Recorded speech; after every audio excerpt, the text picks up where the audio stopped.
नमो बुद्धाय। नमस्कार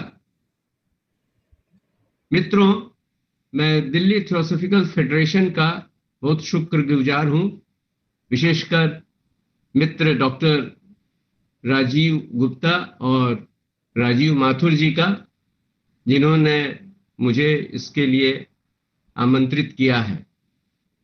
फरवरी 2005 में पहले भी मैंने एक दिन का शिविर किया था दिल्ली थियोसॉफिकल फेडरेशन के प्रांगण में, यहीं शंकर लॉज के प्रीमाइसेस में, और उससे पहले एक बार इलाहाबाद में किया था, और एक बार जब मैं केन्या गया था तो वहां पर सीरीज में मैंने टॉक्स दिए थे बुद्ध और उनकी शिक्षा के ऊपर। तो आज मुझे फिर बड़ी खुशी है कि एक सीरीज ऑफ टॉक्स के लिए मुझे आमंत्रित किया गया है। मुझे इस बात की भी बहुत खुशी है कि मेरे मित्र ज़ैम्बिया से, तंजानिया से भी इसमें जुड़े हुए हैं।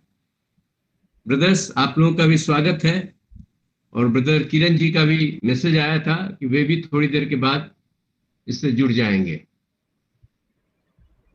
तो चलिए मैं प्रारंभ करता हूं। बुद्ध और उनकी शिक्षा, इस विषय पर हम चर्चा करते हैं।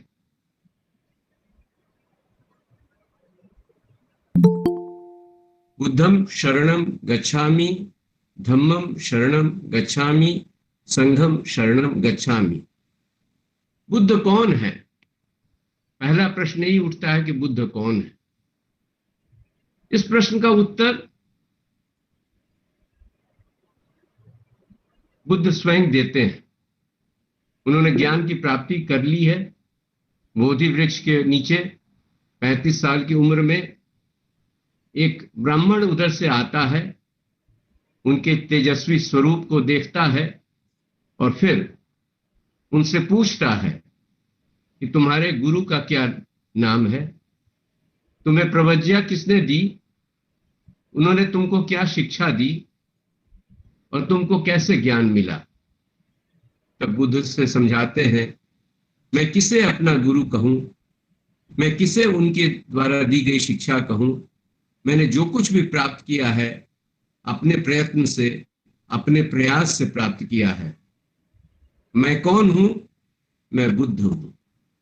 तो बुद्ध का जो डिक्शनरी मीनिंग है वह व्यक्ति जो जागृत है, जागा हुआ है, ज्ञानी है, पंडित है, विद्वान है।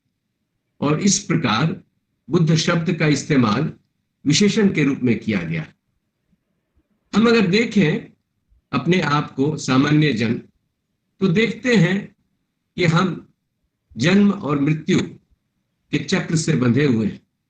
हर जन्म में एक हमारे लिए एक कारागार बना जाता है, और उस कारागार में हमें लाकर पटक देता है, और पटकने के बाद कुछ वर्षों तक, 50, 60, 70, 80, 90, 100 वर्षों तक रहने के बाद हम फिर इस दुनिया से चले जाते हैं। फिर अगली बार दूसरे कारागार में पटक दिया जाता है, और हम संसार में इस प्रकार खोए रहते हैं, मानो सोए रहते हैं, कि हमें कुछ पता ही नहीं चलता, और वही आनंद लगता है, उसी आनंद में खोए रहते हैं, सोए रहते हैं। तो बुद्ध वह है व्यक्ति जो इससे जग गया है, उठ गया है, ऊपर चला गया। सामान्यतः जब हम बुद्ध की बात करते हैं तो हम शाक्य मुनि, तथागत, राजकुमार सिद्धार्थ, गौतम के विषय में सोचते हैं, जो कपिलवस्तु के राजा शुद्धोधन के पुत्र थे, और 2600 वर्ष पहले करीब उनका जन्म हुआ था। 29 वर्ष की उम्र में उन्होंने गृह त्याग किया था, महाविनिष्क्रमण किया था, महान गृह त्याग, और 35 वर्ष की उम्र में उन्होंने ज्ञान की प्राप्ति की थी। हिंदू लोगों ने, हिंदू धर्म के फॉलोअर्स ने बुद्ध को भगवान का नवा अवतार घोषित कर दिया। बुद्ध अगर जागृत व्यक्ति को कहते हैं तो यह तो ऐसा व्यक्ति किसी एक समय में ही हो, ऐसा जरूरी नहीं है। और इस प्रश्न का उत्तर स्वयं भगवान बुद्ध गौतम तथागत सिद्धार्थ देते हैं। जब वो कपिलवस्तु जाते हैं और उनके पिता उनके स्वागत के लिए आते हैं, पिता उनसे कहते हैं कि पुत्र, मैं अपनी सेना के साथ, उनकी चमचमाती तलवारों के साथ मैं तुम्हारे स्वागत के लिए अपने राजसी पोशाक में खड़ा हूं। तुम्हारी पत्नी पहली बार आभूषण धारण कर तुम्हारे स्वागत के लिए आई है और यहां पर मुझे स्वागत करना पड़ता है एक भिक्षु पुत्र का, जो घर घर भिक्षा लेकर चल रहा है। यह सब क्या है? प्रश्न करते हैं पिता। तथागत उत्तर देते हैं, हे तात, यह मेरे वंश की परंपरा है। फिर पिता प्रश्न करते हैं, मुझे 100 पुराने महासम्राटों के विषय में याद है, मुझे नहीं मालूम कि किसी ने ऐसा किया है। तुम किस वंश की बात कर रहे हो?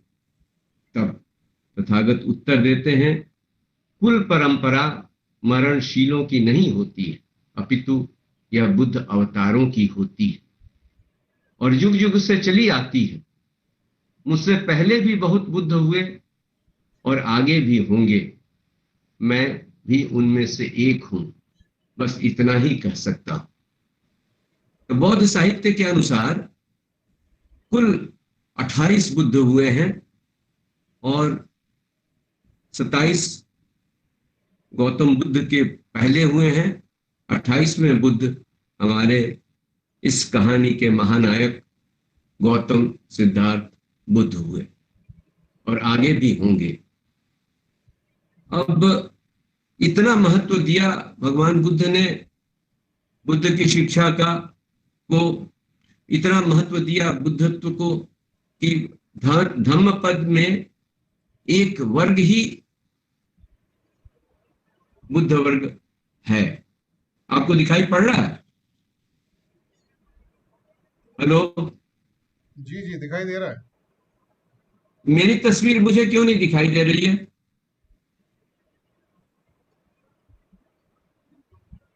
अब इसका तो पता नहीं, हमारे को तो आ रही है आपकी फोटो। अच्छा, ओके ओके। ये पुस्तक दिख रही है आपको? हेलो, पुस्तक दिख रही है? जी जी बिल्कुल दिख रही है। अच्छा ठीक है, चलिए फिर ठीक है। इस पुस्तक में बुद्ध वर्ग ही एक अलग से बुद्ध वर्ग रखा है। अब प्रश्न उठता है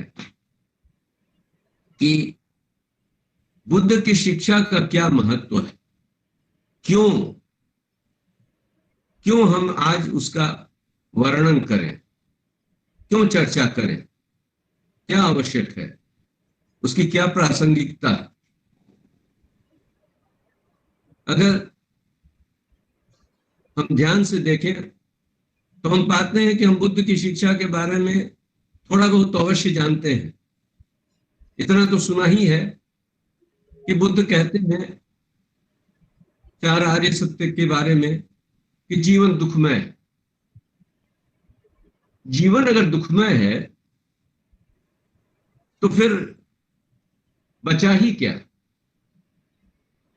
क्या करने को है? अगर सर्वत्र दुख ही दुख है तो क्यों जाए हम बुद्ध की शिक्षा को ग्रहण करने, प्राप्त करने?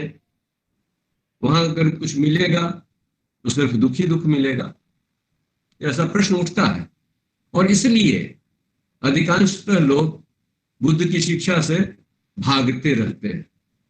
स्केपिज्म की टेंडेंसी है, दुख को स्वीकार करने की हिम्मत नहीं है, ताकत नहीं है, भीतर से उतना सामर्थ्य नहीं है।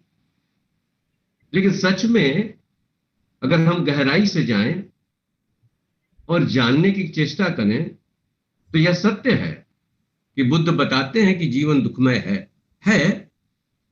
हमें अपने अगर इर्द गिर्द ही देखें तो आज कोरोना को लेकर के सारे विश्व में कितना भय का वातावरण पड़ा। तो दुख है, लेकिन बुद्ध एक अच्छे डॉक्टर की तरह सिर्फ दुख की बात करके उसको छोड़ नहीं देते हैं। उनको मालूम है कि बीमारी है तो दुख का कारण भी बताते हैं। जैसे अच्छा डॉक्टर सिर्फ केवल बीमारी को जान करके वहां छोड़ नहीं देता है, वह रोगी को उसका कारण बताता है, कारण को कैसे दूर किया जा सकता है वह बताता है, और अंत में दवा भी बताता है। तो बुद्ध की शिक्षा की सबसे बड़ी विशेषता है कि हमारे जीवन में जो दुख है, दुख अगर लगे भी नहीं तो परेशानियां तो है ही, झंझट तो है ही, समस्त विश्व में आज कोरोना का भय तो है ही, तो दुख और क्या है? यही सब तो दुख है। और दुख की और सुख की अवधि की तुलना करने में बुद्ध बताते हैं कि जैसे एक जुगनू का प्रकाश होता है, तो प्रकाश की जो अवधि है वह समझिए सुख की अवधि है, और जो अंधेरे की अवधि है वह दुख की अवधि है। तो इस प्रकार, और दूसरा उदाहरण देते हैं, जैसे आकाश में बादल आता है या एक पक्षी आता है, अपनी झलक दिखाकर चला जाता है। जीवन में सुख भी वैसा ही, थोड़ी झलक दिखा देता है, चला जाता है, हम उसी में खोए रहते हैं। तो बुद्ध उसका कारण भी बताते हैं और उसका निवारण भी बताते हैं, और इसलिए बुद्ध प्रासंगिक है। दूसरी सबसे बड़ी जो महत्वपूर्ण बात है कि बुद्ध अनर्थ के प्रश्नों में, अनर्थ के पचड़े में, बेकार की बातों में नहीं पड़ते हैं, बिल्कुल ही अपना समय उसमें बर्बाद नहीं करते हैं। आपको उदाहरण देता हूं। एक बार भिक्षुओं का एक समूह उनसे प्रश्न करता है, भगवान ईश्वर है ना? बुद्ध इसका उत्तर नहीं देते हैं। फिर लगता है दूसरे समूह को शायद ईश्वर नहीं है, इसलिए वो जाकर प्रश्न करता है दूसरा समूह, ईश्वर नहीं ना है? इसका भी उत्तर बुद्ध नहीं देते हैं। कई बार वो प्रश्नों का उत्तर नहीं देते। अंत में दोनों समूहों को, सारे भिक्षुओं को एकत्र करके संध्या सभा में बताते हैं कि यह तुम्हारे लिए महत्वपूर्ण नहीं है कि ईश्वर है कि नहीं, ईश्वर है या नहीं ये महत्वपूर्ण नहीं है। क्या महत्वपूर्ण है कि यह जो तुम्हारा जीवन है, जीवन रूपी जो झोपड़ी है हम सबों की, उसमें आग लगी हुई है। घृणा, ईर्ष्या, द्वेष,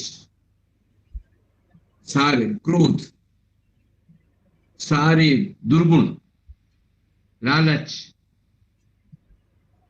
और उसमें तीव्र लालसा, अहंकार की पूर्ति की इच्छा, ये सभी हमें बेचैन कर रहे हैं। और इस प्रकार हमारा घर जल रहा, हमारा घर जल रहा। तो हमें क्या जरूरी है? हम इस घर को की जलती हुई आग को बुझावें, हमारे लिए यह जरूरी है? या अगर कोई एक बाल्टी पानी लेकर आता है तो मैं उससे प्रश्न करूं कि भाई तुम तो 30 साल के लड़के हो, तुम्हारे बाल कैसे उड़ गए, या तुम्हारे बाल सफेद क्यों हो गए? यह मूर्खता होगी। अगर झोपड़ी में आग लगी है तो उसको तुरंत बुझा देना जरूरी है। बुद्ध दूसरा उदाहरण देते हैं।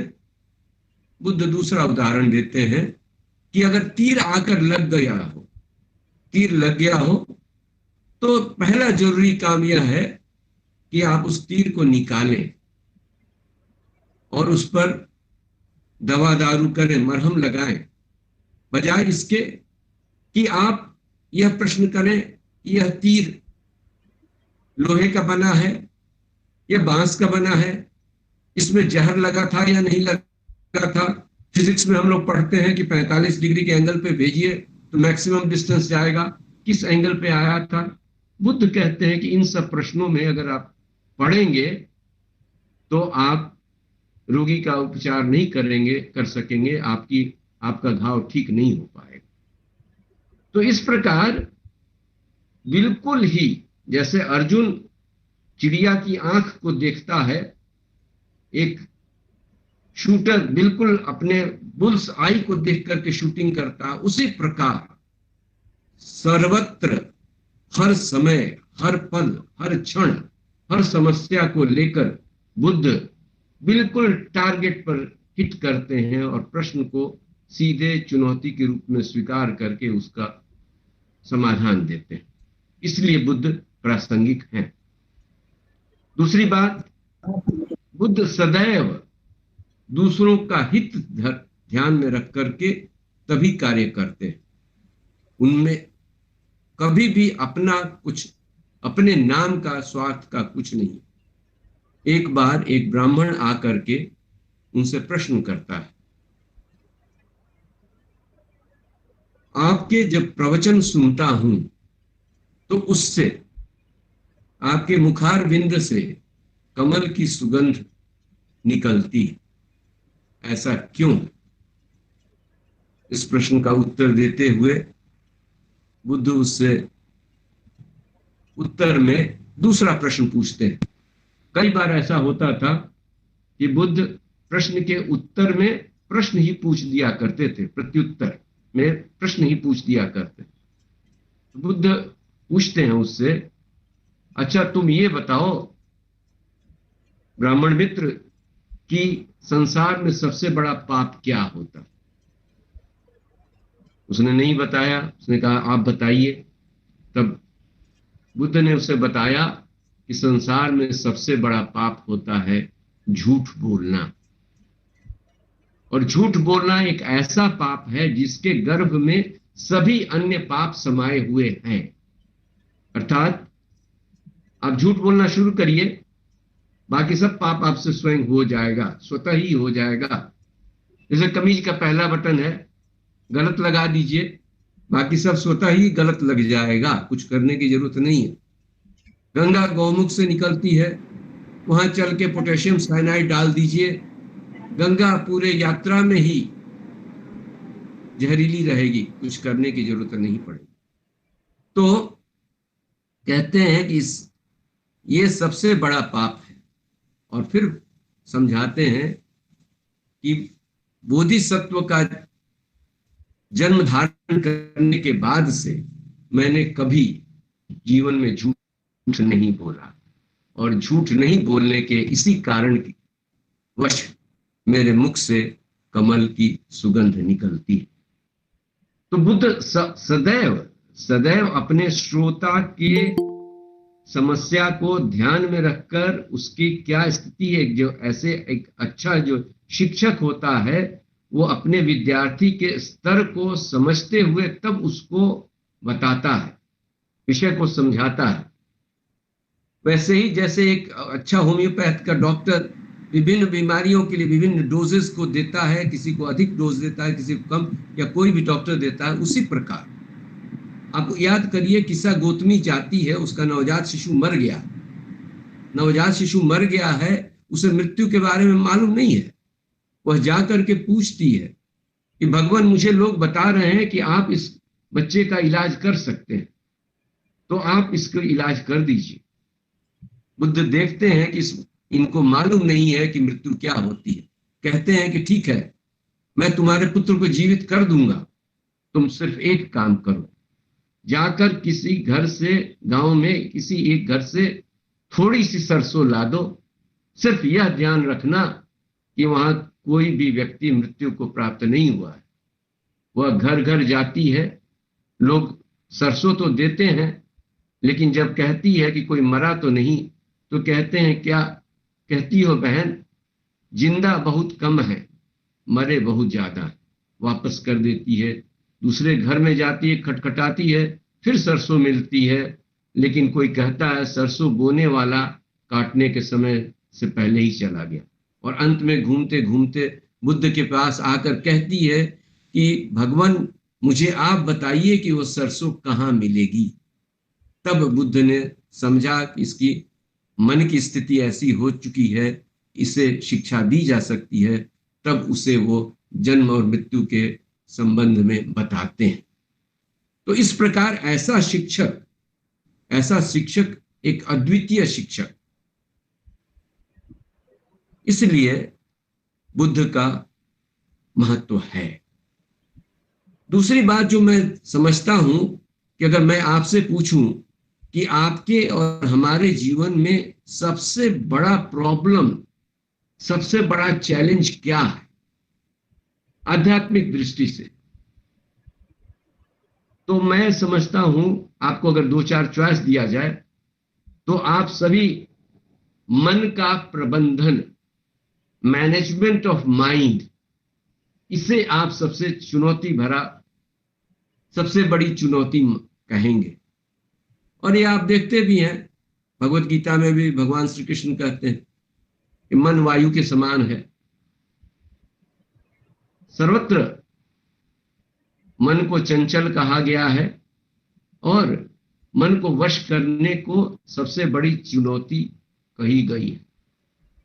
बुद्ध की सारी शिक्षा, बुद्ध की सारी शिक्षा मन के इर्द गिर्द ही घूमती है, क्योंकि सत्य यह है कि जो कुछ भी घटित होता है हमें लगता है कि एक्शन ज्यादा इंपॉर्टेंट है। मैं बोल रहा हूं ये एक्शन, ये ज्यादा इंपॉर्टेंट है,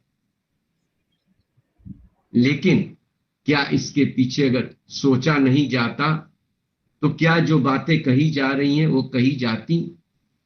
तो इस प्रकार वाणी का महत्व है, कर्म का महत्व है, बोलने का महत्व है, वाणी का महत्व है, लेकिन उसके पीछे जो सोच है मन का अधिक महत्व है। और इसीलिए यूनेस्को ने, जब यूनेस्को की स्थापना हुई और ह्यूमन राइट्स का चार्टर बना, उस चार्टर में के प्रियम्बल में लिखा हुआ है कि since wars begin in the minds of men, it is in the minds of men that the defense of peace must be constructed। अर्थात चूंकि दो राष्ट्रों में जब युद्ध होता है तो युद्ध ऐसे ही शुरू नहीं हो जाता है। उन राष्ट्रों के बीच जो लोग हैं, पहले उन दोनों राष्ट्रों के लोगों के बीच में, उनकी सोच में युद्ध होता है। एक दूसरे के प्रति घृणा, नफरत, क्रोध और निगेटिविटीज पहले आती हैं, तब वो युद्ध होता है। तो इस प्रकार पहली ही गाथा, धम्मपद की जो पहली गाथा है, उसमें ही बुद्ध की सारी शिक्षा का सार तत्व मिल जाता है। यमक वग है, यहां पर दो गाथाएं एक जैसी हैं, इसलिए उसका नाम ही पड़ा यमक, चैप्टर ऑफ पेयर्स। तो उसमें पहली गाथा में बुद्ध क्या कहते हैं?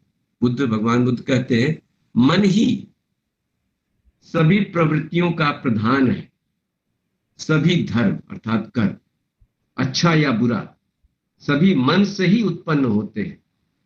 यदि कोई व्यक्ति दूषित मन से कोई कर्म करता है तो उसका परिणाम दुख होता है। कलुषित मन से, दूषित मन से, निगेटिव मन से अगर कोई कार्य करता है तो उसका परिणाम दुख होता है। दुख उसका अनुसरण उसी प्रकार करता है जिस प्रकार बैलगाड़ी का पहिया बैल के खुर के निशान का पीछा करता है। जहां जहां बैल के पैर के खुर के निशान पड़ेंगे, थोड़ी देर बाद पीछे पीछे पहिया की लकीर उसी के साथ साथ चली जाएगी। सोच को गलत कर दीजिए, सोच को गलत कर दीजिए। गंगोत्री में चल करके जहर डाल दीजिए, सर्वत्र गंगा वैसे ही जहरीली रह जाएगी।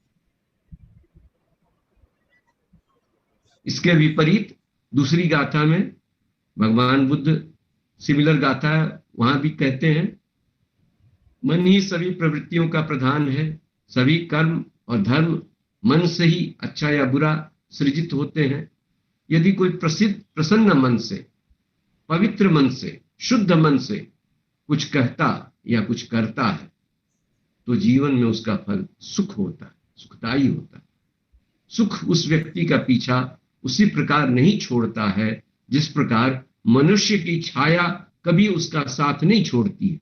हम लोग बैठे हुए कमरे के अंदर में, अंधेरे में हैं, धूप में जाएंगे, यहाँ तो छाया नहीं दिख रही है, धूप में जाएंगे हमारी छाया हमारे पीछे पीछे आने लगती है। तो उसी प्रकार अगर मन को पवित्र रखेंगे, शुद्ध रखेंगे, परिष्कृत रखेंगे, निगेटिविटीज को नहीं आने देंगे, तो जीवन में हमें सुखमय होने से कोई रोक नहीं सकता।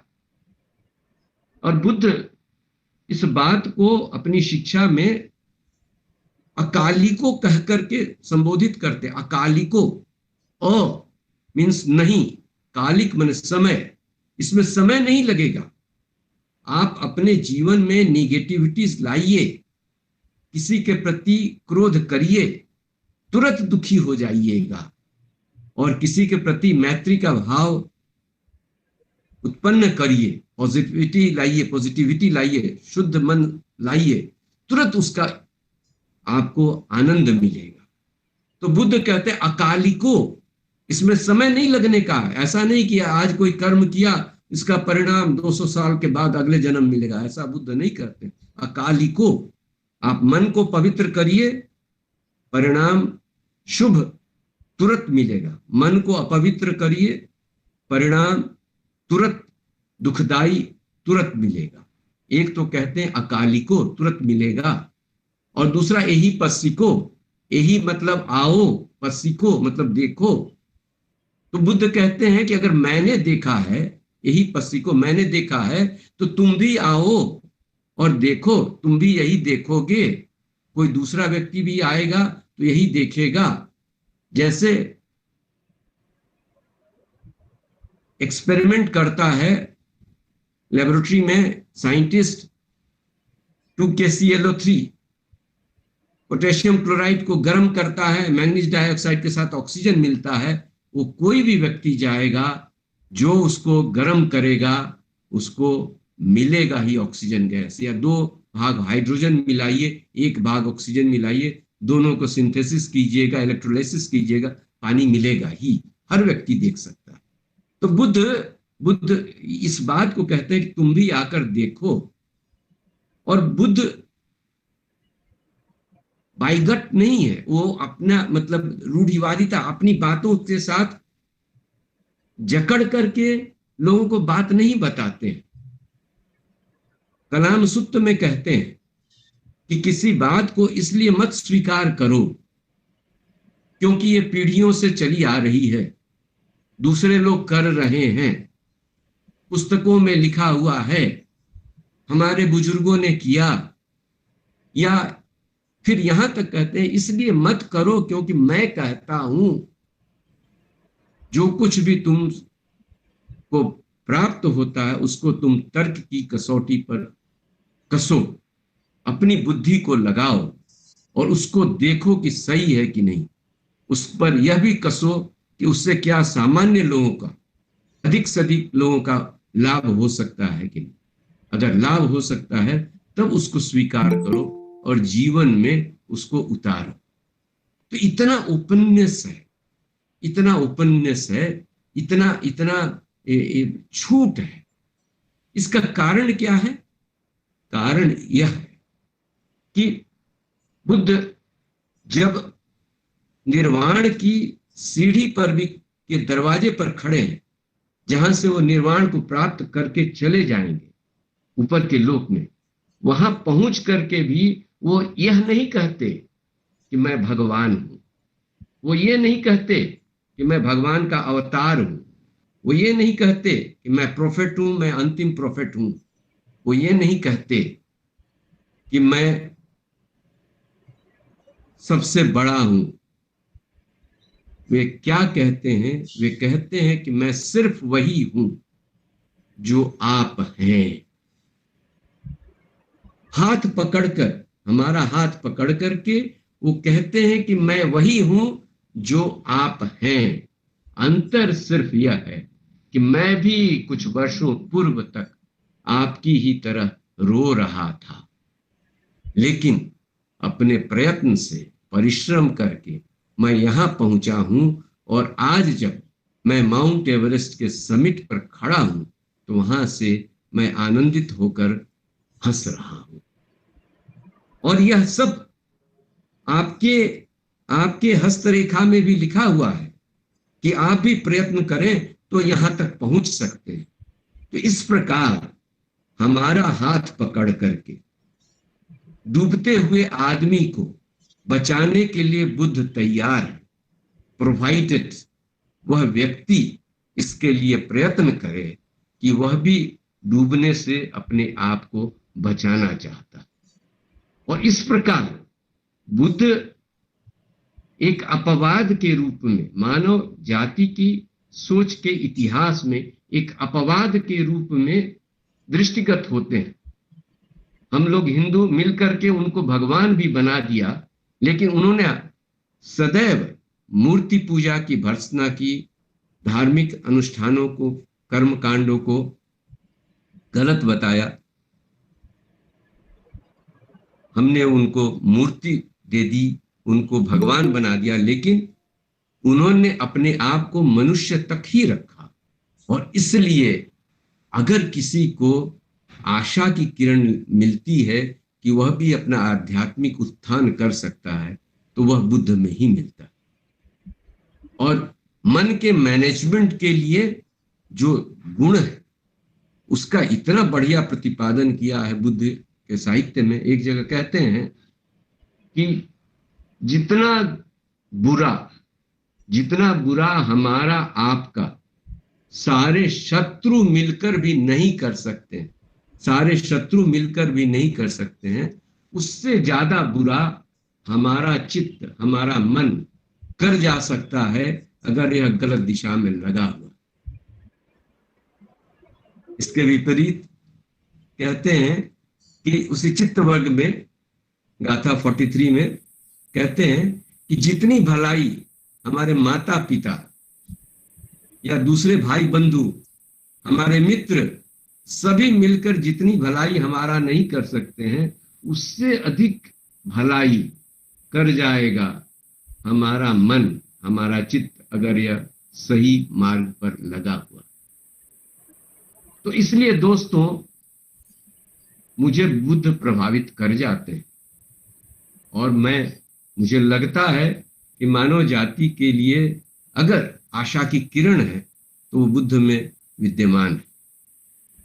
हमने कहा कि बुद्ध के अलावा भी और बुद्ध हुए, मतलब गौतम बुद्ध के अलावा भी बौद्ध साहित्य में जिक्र आता है 28 बुद्ध हुए, 27 उनके पूर्व हुए और 28वें हुए गौतम बुद्ध। और सभी बुद्धों की एक ही शिक्षा रही, अल्टीमेट शिक्षा, सब पापस्य अपकरणम कुशलस्य उपसंपदा सचित्त परियोदनम एताम बुद्धान शासनम। अर्थात समस्त पापों का नहीं करना, गलत काम को बुद्ध अकुशल कर्म कहते हैं।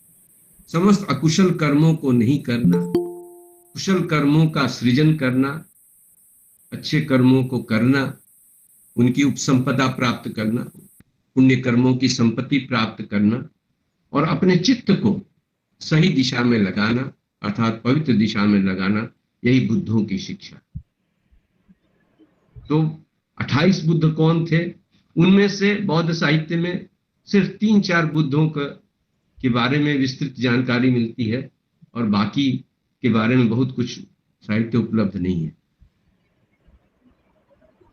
राजकुमार सिद्धार्थ भी अपने पूर्व जन्मों में किस प्रकार संघर्ष किए, हम जातक कथाओं में देखते हैं कि वे भी किसी जन्म में बंदर थे, कभी हिरन थे, कभी हाथी थे, और उन सारी समस्याओं, प्रलोभनों सबों से गुजरे जिससे हम गुजरते हैं, लेकिन अपनी कमजोरी को उन्होंने स्ट्रेंथ बनाकर वहां से आगे गए और बुद्धत्व को प्राप्त किया।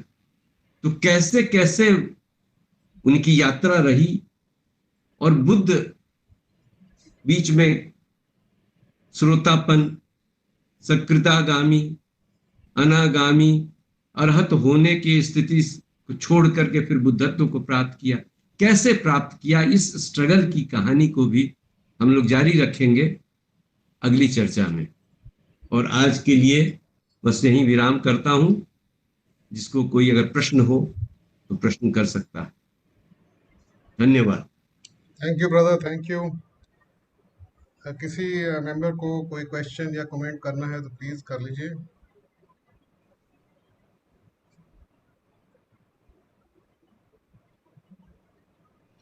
बोलने से पहले अपने आप को अनम्यूट कर दीजिएगा ताकि आप बोल सकें।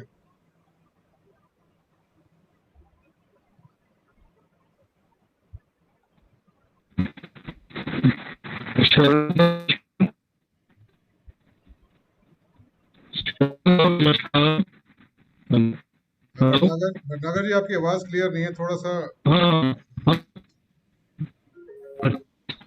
अनम्यूट तो किया है। हेलो हाँ जी, हेलो, आई आवाज? हेलो, अब क्लियर है। प्लीज बोलिए। हाँ हाँ, नमस्कार। नमस्कार। रेवाड़ी लोज, हाँ, रेवाड़ी से आपको सेवा में रखवाई थी। कॉल करना में आए थे। मुझे लगता है अपना ये माइक्रोफोन ऑफ नहीं किया है। लोगों ने अपना माइक्रोफोन ऑफ नहीं किया है। सबों से आग्रह है कि आप कृपया माइक्रोफोन ऑफ कर दें, नहीं तो किसी को कोई लाभ नहीं होने को। अच्छा, मेरी आवाज आ रही है आपको? हाँ बोलिए। हेलो, हाँ हाँ, मैं कह रहा था जो मन की बात को गीता भी बहुत शिद्दत के साथ उठाती है, तो उस मन के अभ्यास को लेकर के बुद्ध किस तरह का निर्देश देते हैं, कृपया बताएं।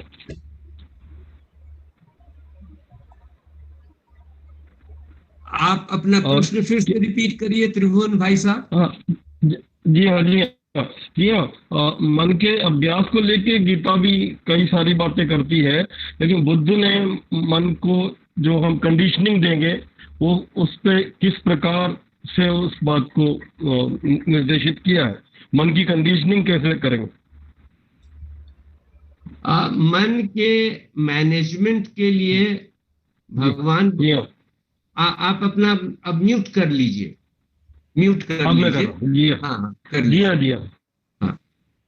मन के मैनेजमेंट के लिए भगवान बुद्ध ने जो खोज की उसे पतिसत्व समुदाय करके कहते हैं, जिसमें सामान्यतः हमारी सोच यह रहती है कि अगर मान लीजिए किसी को देख करके हमारे मन में वासना उठती है, तो सामान्यतः यह सोच रही है अभी तक कि उस व्यक्ति विशेष को देख करके मेरे मन में वासना उठी, अगर उस व्यक्ति विशेष को नहीं देखूं तो मेरी वासना खत्म हो जाएगी। इसे उदाहरण से समझे कि जैसे कहानियों में जिक्र आता है, पता ना कहां तक सच है, कि सूरदास को मन में आया तो उन्होंने अपनी आंख ही फोड़ दी। लेकिन आंखों को फोड़ देने से क्या वो मन के अंदर जो एक्टिविटीज है वो समाप्त हो जाती है? नहीं। तो ये जो था ऑब्जेक्ट है और सेंसेस, इन दोनों के बीच में एक कड़ी, बुद्ध ने अपनी खोज से एक कड़ी खोज निकाली जिसको कहते हैं फस्सुको, स्पर्श। अर्थात उस वस्तु से जो किरण निकली वो आकर के मुझे स्पर्श किया, तब इस स्पर्श के कारण तब मेरे अंदर वो भाव जगा। तो ये कड़ी नहीं थी, और इसी कड़ी को उन्होंने विपश्यना के माध्यम से खोज निकाला, जो कि विपश्यना की विधि से समझाते हैं। और यही विधि, आनापान की विधि, सांस को देखना और सांस के कारण संवेदनाओं को देखना। तो बुद्ध ये बताते हैं कि इस संवेदनाओं को जब देखते हैं तो फिर संवेदनाएं अपना असर नहीं डालती हैं। तो कोई व्यक्ति अगर दिखता है अगर किसी को देख करके क्रोध होना भी है तो चूंकि संवेदनाएं नहीं उठेंगी, संवेदनाएं निष्क्रिय हो जाएंगी, इसलिए क्रोध नहीं उठेगा। तो ये बुद्ध की ये सबसे बड़ी खोज निकली। और कहते हैं कि 5 साल के उम्र में जब पिताजी के साथ वो गए थे पहली बार, जब खेती का उत्सव हो रहा था, तो वृक्ष के नीचे बैठ करके भी उन्होंने जो साधना की थी वही विधि थी, श्वास को देखना, संवेदनाओं को देखना। और उसी विधि को उन्होंने जिस दिन पीपल के वृक्ष के नीचे ज्ञान प्राप्त किया था उस दिन भी यही किया था।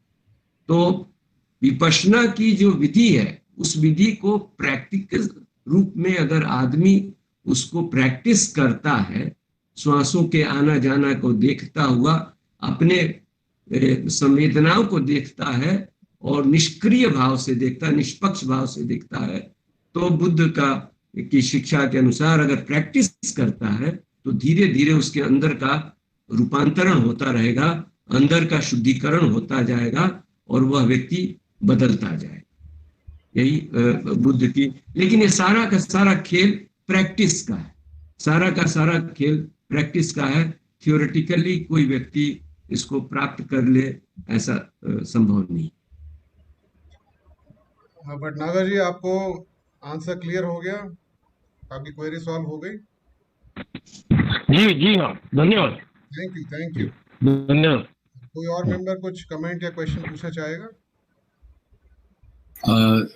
नमस्कार, मैं तरल मुंशी बोल रहा हूँ बम्बई से, ज्योति लॉज से ताल्लुक रखता हूँ और ऋषिकेश शरण जी का मैं बहुत अभिवादन करता हूँ, राजीव जी का अभिवादन करता हूँ, सारे दिल्ली के सभी सदस्यों का अभिवादन करता हूँ।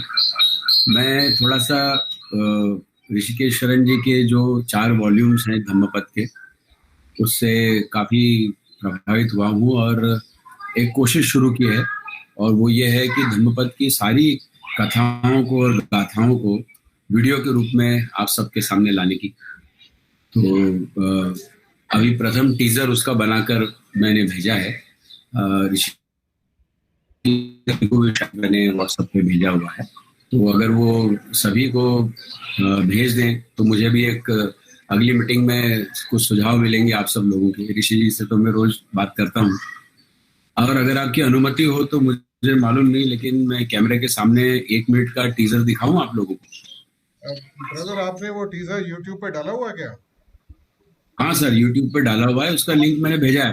आप चैट पे डाल दीजिए उसको, चैट में आपने डाल दिया, उसको आप चैट पे डाल दीजिए, हमारी जो चैट है ना इसमें अंदर, तो लोग अपने आप देख लेंगे उसका लिंक लेके। अच्छा, वो मुझे इसके अंदर डालने का आता नहीं है। तो आप चैट पे जाके और उसको टाइप कर दीजिए। राजीव, अभी समय है, नहीं तो 1 मिनट दिखा देने दो। ठीक है, अगर वो दिखा सकते हैं, उसको प्रोजेक्ट कर सकते हैं तो बिल्कुल दिखा दीजिए। हाँ, 1 मिनट में दिखा देंगे, ज्यादा समय नहीं लगेगा। इस तरीके से करता हूँ कि मैं इस कैमरे के सामने रख दूंगा, आपको वॉइस आएगी। जी।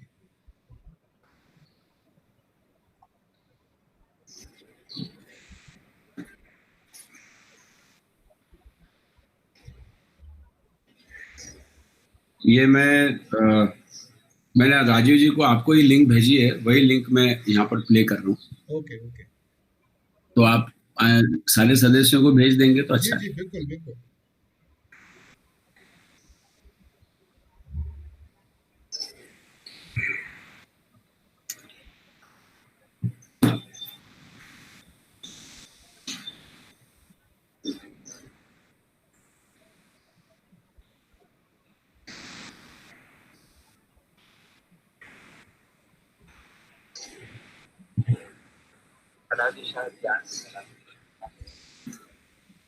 आवाज थोड़ी तेज करिए तरल जी। ईसा पूर्व ऐसा कौन सा ग्रंथ था जिसने भारत के संस्कार, संस्कृति और ज्ञान को विश्व भर में फैला दिया था? मनोपूपम गमाधमा मनोसेता मनोमया मनसा प्रसन्नेना भासति वा करोति वा। वो ग्रंथ था धम्मपद, बुद्ध द्वारा कही गई अद्भुत, अनूठी, ज्ञान से भरपूर कहानियों का बेजोड़ संग्रह। ततो नम सुखमन्वेति छाया व अनपाइनी। मन से बड़ा कुछ नहीं, मन से ही विजय पथ है। मन ही करे दुखों के पार, मन ही लड़े चुनौतियों से आर पार। यही तो है जीवन का सार। तो आइए मन विजय करें ज्ञान की रोशनी धम्मपद के साथ और अपने जीवन को बनाएं सरल, सफल और सुंदर। धन्यवाद। आई थिंक वॉइस थोड़ी कम आई, लेकिन आप ये लिंक पर जाकर वहां देख सकते हैं। और मेरी गुजारिश है आप सब लोगों से कि अगर इसे सब्सक्राइब कर लेंगे तो जैसे ही मैं एक एक एपिसोड हर वीक या हर वीक में 2, जैसे कि शुरू के ट्विन एपिसोड है अभी शरण जी ने बताया, तो वैसे करता हूं, तो कम से कम आपको नोटिफिकेशन पहुंचेगा और 400 प्लस एपिसोड्स को आप अपने हिसाब से देख पाएंगे। थैंक इस यू कोशिश में ब्रदर। आप जी बिल्कुल बिल्कुल, आप लिंक तो डालिए, चैट पे लिंक नहीं है यहाँ पे, या तो आप व्हाट्सएप में शरण जी को भेज दीजिएगा, हम आगे डिस्ट्रीब्यूट कर देंगे उसको। हाँ सर, मैंने आपके व्हाट्सएप पे भेज दिए Rajeev ji. Okay okay okay sir. Okay sir, बहुत बहुत धन्यवाद। शरण जी आप अनम्यूट करिए, पहले अनम्यूट करिए शरण जी। मैं कह रहा हूं तरल जी, 2 राजीव हैं, एक डॉक्टर राजीव गुप्ता और और राजीव माथुर, दोनों को भेज दीजिएगा। और तरल जी मैं ये भी बता दूं, हमने भी अपना एक यूट्यूब चैनल चालू करा हुआ है थियोसफी दिल्ली। उस पे भी हम सारी ये जो मीटिंग्स हो रही हैं उनको रिकॉर्ड करके डाल रहे हैं।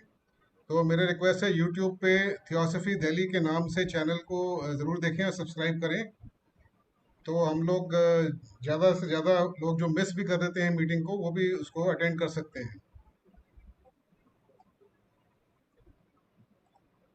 मैं इससे आगे भी आपको एक चीज कहना चाहूंगा जी कि आपके यहाँ कोई भी लेक्चर्स होते हैं और अगर आप उसकी वीडियो फिल्मिंग करते हैं या कुछ भी करते हैं, जी जी तो मेरा एक और गुर बता दूं कि मैं फुल फ्लेज एडिटर हूँ। मेरा एडिटिंग स्टूडियो है, जी मैं राइटर हूँ, मैं एड फिल्म डायरेक्ट करता हूँ। तो कोई भी फिल्म आप लोगों को अगर यूट्यूब पे डालना है और अगर वो आपके उसमें रॉ उसमें पड़ी है, जी तो आप मुझे ट्रांसफर या उससे भेज सकते हैं। अपन एडिट करके उसको मेरे उस पर भी डालूंगा और आपको भी भेजूंगा। राइट राइट सर, बिल्कुल बिल्कुल। मैंने शुरू ही कला दिशा ज्ञान कला को इसलिए शुरू किया है कि इस तरह का ज्ञान जो लोगों तक मतलब पहुंचा हुआ है पहले भी विश्व में, लेकिन हिंदी में जहां जहां पहुंच सके वहां एक प्रयास कर सके। बहुत बढ़िया सर, बहुत बढ़िया। जी जी सर। बहुत बढ़िया। अब कोई हेलो सर। हेलो। हाँ जी, एक ना मैंने क्वेश्चन पूछना था। जैसे कि मैंने कोई अबाउट 7 साल पहले, ऐसे 7-8 साल पहले प्रैक्टिस करनी शुरू करी थी मेडिटेशन की। तो आप पहले अपना नाम बताइए और अपनी तस्वीर दिखाइए। तस्वीर एक्चुअली जो मेरी तस्वीर शो हो रही है एक्चुअली मैं ही हूँ, मेरी तस्वीर ही है वो। और अपना नाम बताइए। नाम अमन। अमन। अच्छा, तो मैं ये पूछ रहा था, हाँ जब मैंने 8 साल पहले मुझे हो गया प्रैक्टिस करते को, तो 2 सालों के बाद आई थिंक क्या प्रैक्टिस करते हुए यही जो अपनी मेडिटेशन प्रैक्टिसेस है ना, जैसे सांसों पर ध्यान देना और एक इंटरनल अवेयरनेस वाली है, हर वक्त सोचते रहना, जब गुस्सा आए तो अपने गुस्से को देखते रहना कि गुस्सा कैसे आता है, क्या होता है। अगर खुशी आती है तो खुशी को एकदम से अपने आप को पॉज दे करके अपनी खुशी को देखते रहना, ये कैसे होता है, क्या फीलिंग आ रही है, तब मेरी सांसों की स्पीड क्या है, क्या अब मेरी ब्रेथ लॉन्ग है या शॉर्ट है। तो मतलब ऐसे है ना, हर वक्त हर सिचुएशन में अगर मैं बोर हो रहा हूँ ज्यादा, तो तभी अपने आप को एकदम से पॉज दे करके बोरियत को देखना, उसकी गहराई में जाने की कोशिश करनी। तो ऐसे करते ना, जैसे पहले 2 साल तो मुझे कोई डिफरेंस नहीं पता लगा माइंड का, मेरा और फीलिंग्स का, जैसे आज हमारी बात हो रही थी। तो 2 सालों के बाद, एक minute Aman, sorry to interrupt you. आपका ये इशू अगर बहुत पर्सनल है तो अलग से हम लोग चर्चा कर सकते हैं। इस मीटिंग के बाद राजीव आपको लिंक दे देंगे, हम लोग हमारे फोन पे बात कर लीजिए। कुछ ऐसी बात अगर है जो इसके सबों को रुचि हो तो काइंडली शेयर करें, ज्यादा अच्छा है, क्योंकि मीटिंग में अभी 32-33 लोग जुड़े हुए हैं। उनको आपके पर्सनल इशू से अगर जनरल है जो कि सबों के इंटरेस्ट का होगा तो आप काइंडली शेयर करें। अगर आपका बिल्कुल एक्सक्लूसिव पर्सनल है तो मेरा आपसे रिक्वेस्ट है कि इस मीटिंग के बाद अलग से हम लोग चर्चा कर लें। आई अब होप मैं you agree. Yes yes yes. मुझे ये मैं कुछ कह नहीं सकता, मुझे ऐसा लगा कि सबका इंटरेस्ट होगा, इसलिए मैंने पूछने की कोशिश करी। तो जल्दी से मैं क्वेश्चन खत्म करता हूँ, बाकी आप देख लेना, अगर आपको सही लगे तो ठीक है, अदरवाइज पॉज कर देना। जैसे 2 सालों के बाद मुझे ऐसा लगा कि मुझे महसूस हुआ कि मेरे और माइंड में डिफरेंस है। फिर नेक्स्ट 2-2.5 सालों में मुझे मेरे और फीलिंग्स में डिफरेंस पता चला। अब मैं ये पूछना चाहता क्या कोई थर्ड चीज भी है, क्योंकि अब मुझे थर्ड चीज ऐसी महसूस होती है जो मुझे ना लग रहा है वो माइंड का है, ना ही मुझे लग रहा है वो फीलिंग्स का है। अगर ऐसी कोई थर्ड चीज के बारे में आपने थियोसॉफी बुक्स में कुछ पढ़ा है तो प्लीज मुझे उसके बारे में जरूर बताएं। ठीक है, थैंक यू। नहीं भैया, मुझे कुछ नहीं मालूम है, न तो कुछ मालूम नहीं, इसलिए मैं इस पर प्रकाश नहीं डाल पाऊंगा, सॉरी। Okay, thank. हम इसके बारे में बाद में बात कर लेंगे, ठीक है? ठीक है, okay sir, thank you. So any other member who would like to contribute? ज़ैम्बिया से मेरे मित्र जयू भाई साहब और तंजानिया से मेरे मित्र दुबल भाई साहब, आप कुछ शब्द कहिए, अगर अभी आप लाइन पे हो।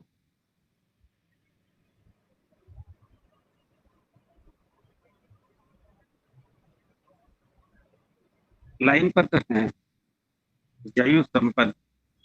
हाँ हाँ,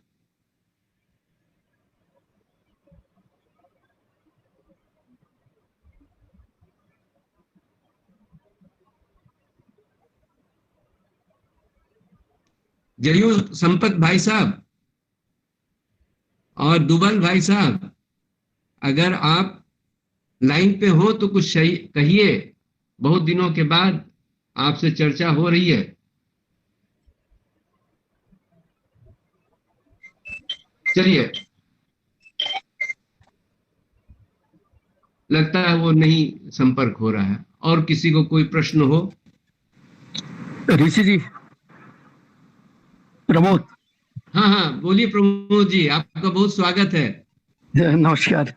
नमस्कार मैं नमस्कार। मैं तो आपका ये बुद्ध का ये काफी दिनों से देखता रहा हूँ।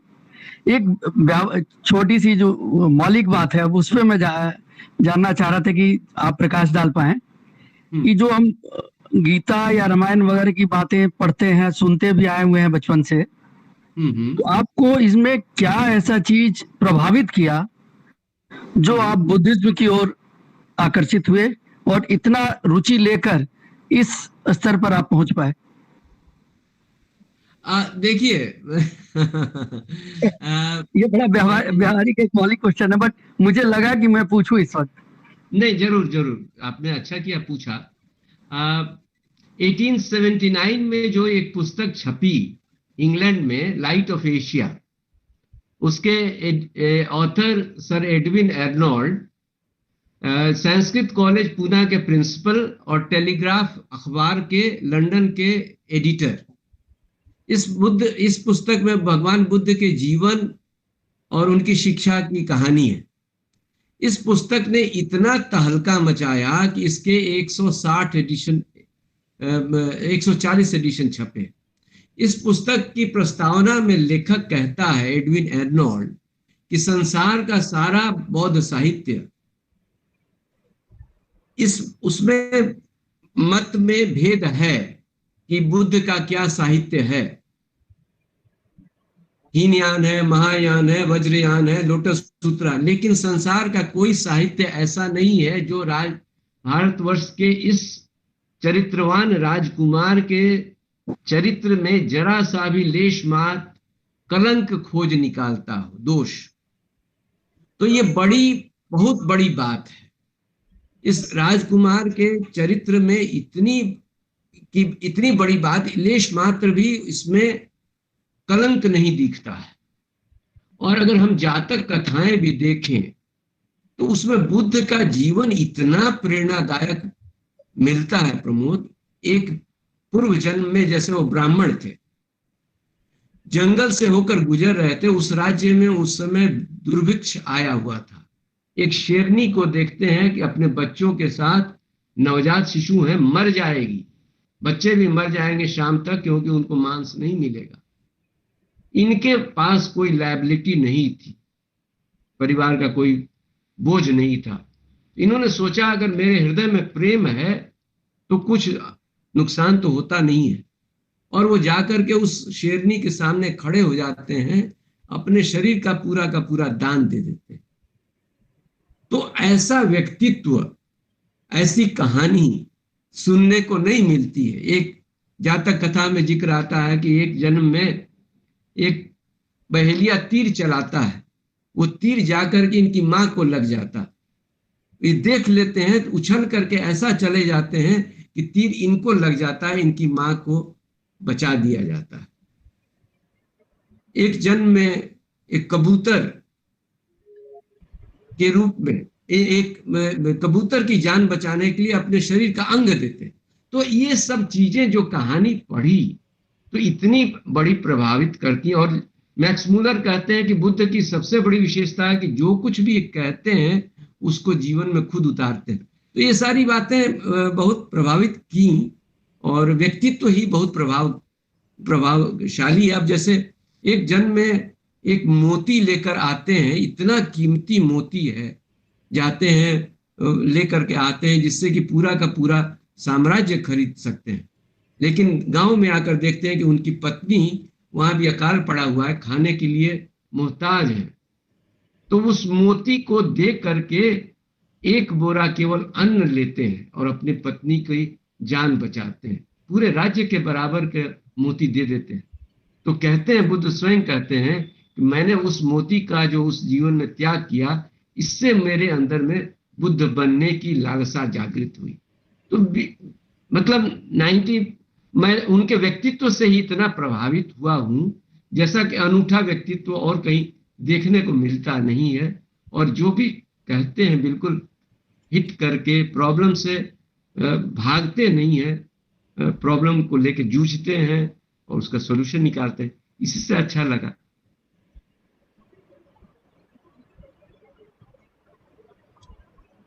Thank you brother. Thank you. Thank you Pramod. Thank you for joining. So brother, I think अब हम मीटिंग को क्लोज कर सकते हैं। और जी नेक्स्ट किसी और टाइम को क्वेश्चन पूछना है तो एक मिनट पूछ लेते हैं इसको। Hello hello, can you hear me? Hello hello. हाँ brother Sampath, most welcome. Yes. मैं आपकी नमस्कार चर्चा कर रहा था। ब्रदर संपत जैम्बिया से हैं, ये मेरे होस्ट थे जब मुझे इन्होंने अफ्रीकन फेडरेशन ने मुझे एज ए स्पीकर और चीफ गेस्ट अपने कन्वेंशन में बुलाया था। तो ब्रदर बड़े वहाँ के जैम्बिया के किटवे लॉज वहाँ के सर्वे सर्वा है। कुछ कहिए brother Sampat ji. Yeah. Anyway, today's presentation, the picture was quite clear. The sound was clear. I want to ask you some question about anger. Anger is the last thing when a man becomes, before he becomes self-realized, the anger is a difficult part to remove. So is there anything mentioned about anger? Any stories on anger? धम्म पद में brother क्रोध का एक chapter ही अलग से है। धम्म पद में आप देखेंगे क्रोध का एक चैप्टर ही है। तो अब हाँ, तो अब सारा का बुद्ध का सारा जो साहित्य है वो प्रैक्टिस पर है, प्रैक्टिस पे है, और वही विपश्यना की विधि है। अब सवाल यह है कि अगर आदमी उसको प्रैक्टिस करता है तो डेफिनेटली उससे लाभ होगा। और I hope, I mean you are such a sincere meditator, I hope. No, it's not my problem of anger. I have overcome the anger part, but my relatives, my daughter-in-law, my son, they have problems, and their anger management is the problem. So I can now show them. Now that you told me they are in the books, I'll read those things and then I'll tell them. Thank you very much. Brother, I think you have a set of the English Dhammapad.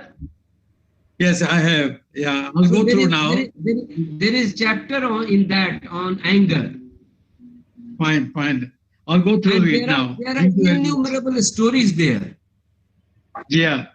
And the teaching. Okay. एक जगह पे बुद्ध कहते हैं कि जो व्यक्ति अपने क्रोध को वश में कर लेता है वो वैसे ही है जैसे एक रथ का चलाने वाला, जो घोड़े उसके बिना कंट्रोल के लेकर के भाग रहे थे उनको कंट्रोल में कर ले।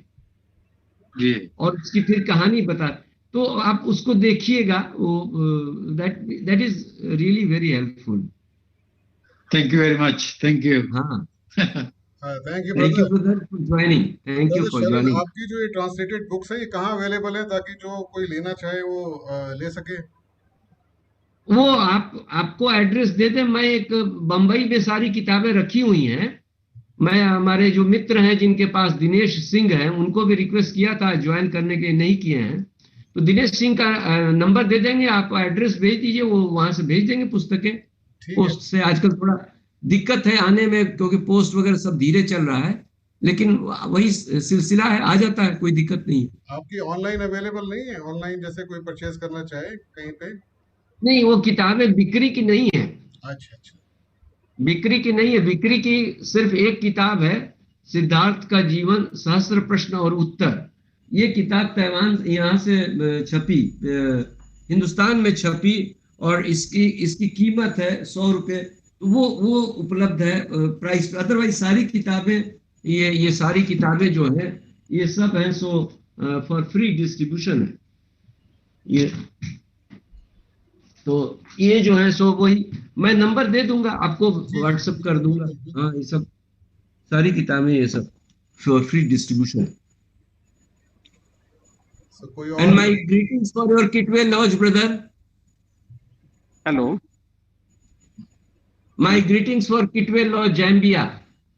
Thank you very much. Thank you. Same to you and your family and all the participants. And all the participants. Thank you. अब नेक्स्ट मीटिंग 15 अगस्त को इनकी रहेगी। नेक्स्ट वाली आपकी रहेगी राजीव गुप्ता जी की, उसी टॉपिक पे रहेगी जो हम योग सूत्र ले रहे हैं उसका 3rd पार्ट रहेगा नेक्स्ट 8 तारीख को। और इसके बाद नेक्स्ट 15 तारीख को ये रहेगा फिर से शरण जी का जो चल रहा है बुद्धा एंड हिज टीचिंग। तो अब हम लोग क्लोज करेंगे। राजीव, मैं एक ये जनरल जानना चाहता हूं मित्रों से कि अगर आपको मेरा ये जो अप्रोच है अगर ये सही लगा तो जरूरी नहीं कि आप कहिए कि भाई हाँ ठीक है, लेकिन अगर किसी को लगता है कि नहीं ये अप्रोच में सुधार होना चाहिए, ये कोई अच्छा अप्रोच नहीं था, इस तरह से हो, तो अगर किसी का सुझाव हो तो मैं I will be grateful if somebody can give suggestion about improvement. आपको अगर पसंद आया तो फिर उसमें जरूरी नहीं कि आप कमेंट करिए, ताकि मैं अगली बार जब भी बोलूं मैं उसको सुधार कर सकूं। ये मेरा अगर आग्रह है। जी ब्रदर, हमारे को जैसे लोगों के अपने अपने कमेंट्स आएंगे और हम आपको पास ऑन कर देंगे फिर अगर कोई आएगा। ठीक है, ठीक। Thank you brother. Mathur ji close कर लीजिए मीटिंग को। हाँ, इसको क्लोज कर लेते हैं। बस अब नेक्स्ट टाइम आपका ही टॉक होगा इसी के ऊपर, योग सूत्र 3 पार्ट 3 8 तारीख को 6 से 7 यही टाइम रहेगा। Okay, now we may close and by meeting prayer. सर्वे भवन्तु सुखिनः सन्तु सर्वे सन्तु निरामया सर्वे भद्राणि पश्यन्तु मा कश्चित् दुःख भाग् भवेत्। ओम शांति।